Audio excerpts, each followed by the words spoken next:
you know, thanks for being here. I don't want to embarrass you, but I'm going to bring up something that happened to you not too long ago, which many men would be thrilled to have happen to them. Okay. You were named one of People magazine's Sexiest Men Alive. Oh. This is apparently narrowly edging me out, apparently. Narrowly, yes. Right at the... Why is that funny? Never seen them so happy. You have like 3 older brothers like me, too. It's like, they say, oh, one of People's Sexiest Men Alive. Well, who was the sexiest, jackass? Yeah, that's... Isn't that what a brother would say? Exactly, yeah. exactly. As they're beating you with a coconut. Yeah. The only challenge with that is working it into every conversation that I ever have, anywhere, all the time. For the rest of your life. Yeah, it sucks when you're talking to somebody about it, then somebody else joins the conversation, and you have to seamlessly find some way to work it in again without having the other person leave. Yeah. Yeah, no, it's... You know what? I got in trouble last time you brought up a magazine thing here. Last time you were on the show, I held up... You were in another magazine where you would, like, they had your abs or some killer abs, and I showed a picture, and it caused you... Embarrassing. It caused you a problem. Well, no, I was just joking around. I don't know why it popped into my head, but I said, oh, yeah, there I am with my shirt off. When I exhale, I turn into Tom Arnold. Right, right. Haha, whatever. I leave the show. Right. Fly all the way back to Los Angeles, walk into my apartment building, right through the lobby, and who's standing there but Tom Arnold? No.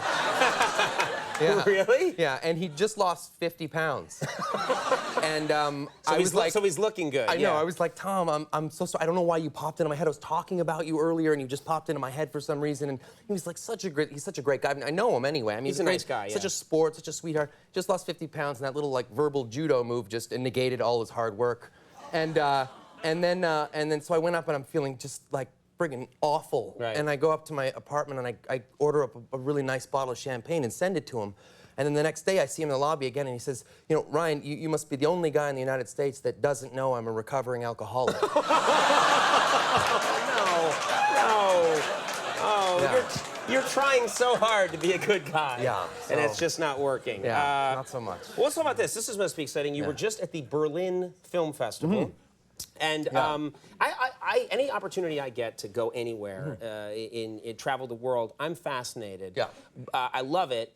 But I'm curious, you have a great sense of humor, but I'm curious if it translates. Like, I would imagine, whenever I read an interview with you, you're funny, but you're over in Berlin talking to the foreign press. Does it translate? No, it's weird when you're doing, like, irony doesn't really translate, or sarcasm as well. I mean, you do these interviews, you're doing a lot of them, you kind of joke around, you have some fun with it. But I remember I was at the press conference for this movie, Definitely Maybe, and they said, Ryan, what was it like working with Abigail Breslin? Yeah. Who's, how old is Abigail Breslin? She's 10 years old. She's from Little Miss Sunshine, incredible young girl. And I said, well, she's a fantastic actor. I mean, she's like Judi Dench in good makeup. Yeah. And then they just kind of looked like this. But Abigail, she's like a 10-year-old. She's not Judi Dench. It's like, oh, it's just being fun. Yeah. Yeah. I was 12 when I started this interview. Just dying at this press conference. You're just like the most boring. Probably just wrote from then on. They just write down everything you say literally, and they're all wearing monocles. Exactly. Yeah. Yes. The insane actor Ryan Reynolds comes to Germany, talks nonsense, leaves. He jibba jabbas. Yeah. Let's talk about Abigail Breslin for a second. She plays your daughter in the film. And I'm curious because you need, it's such a delicate chemistry as an actor you need to have when you're working with someone who's 10 years old. Oh, did you get to know her at all beforehand? Yeah, you know, I was nervous. I mean, you know, when you're working with a child actor, first thing you think is, I want to take my life with fire. Right. But you know, there's that famous saying by W.C. Fields, never work with kids or dogs. Right. This was like the exact opposite experience. She was such a doll, but I remember I was nervous. The producers called me before and they said, we want you to hang out with Abigail and, you know, go out. And I was like, really? Yeah. All right, we'll go do something. So they set up this day. We went out to the Museum of Natural History. She wanted to see the turtles, and she drags me across the park, Central Park, all the way into FAO Schwartz. Mm-hmm. I'm in there. I'm just longing for death. You are longing for death, really? You're longing for the death, really.